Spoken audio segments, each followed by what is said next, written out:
Music by Mantu Manish.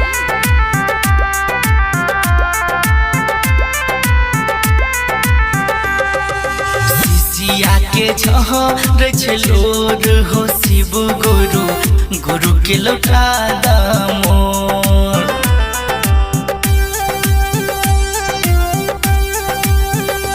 सिसिया के झहर छलोर हो शिव गुरु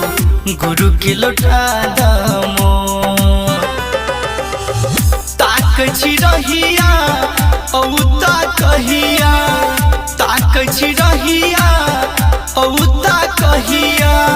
फटया नहीं रही कोट हो शिव गुरु गुरु के लौटा दामोर सिसिया के झहर छलोर हो शिव गुरु गुरु के लौटा दामोर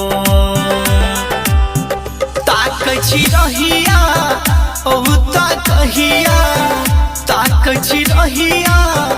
औता कहिया फटया रही रही कोट हो शिव गुरु गुरु के लौटा दामोर हो गुरु के लौटा दामोर हो शिव गुरु गुरु के लौटा दामोर सिसिया के झहर छलोर हो शिव गुरु गुरु के लौटा दामोर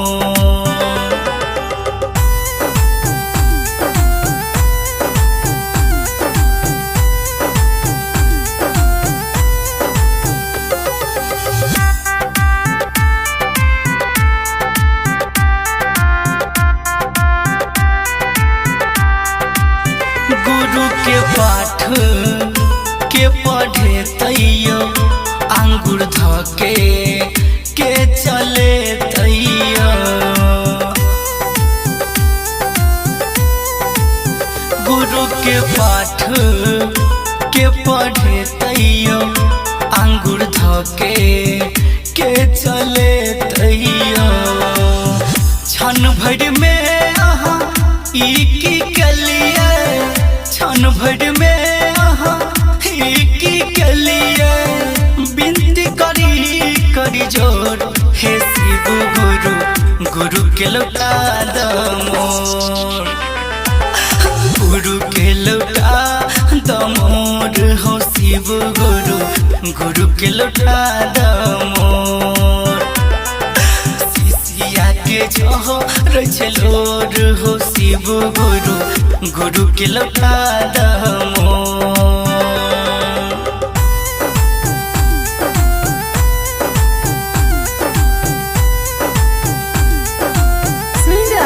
कंचन रिकॉर्डिंग स्टूडियो से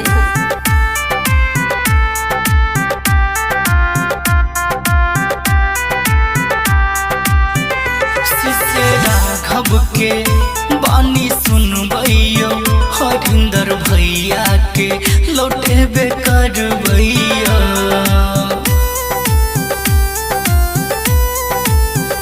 बीकेसी के बानी सुनबैयो हरिंदर भैया के लौटे बेकर भैया सब शिष्या मिल करैया रजिया सब शिष्या मिल करैया रजिया सुनबै वचन महामोर हो शिव गुरु गुरु के लौटा दामोर गुरु के लौटा दामोर हो शिव गुरु गुरु के लौटा दामोर सिसिया के झहर लोर हो शिव गुरु गुरु के लौटा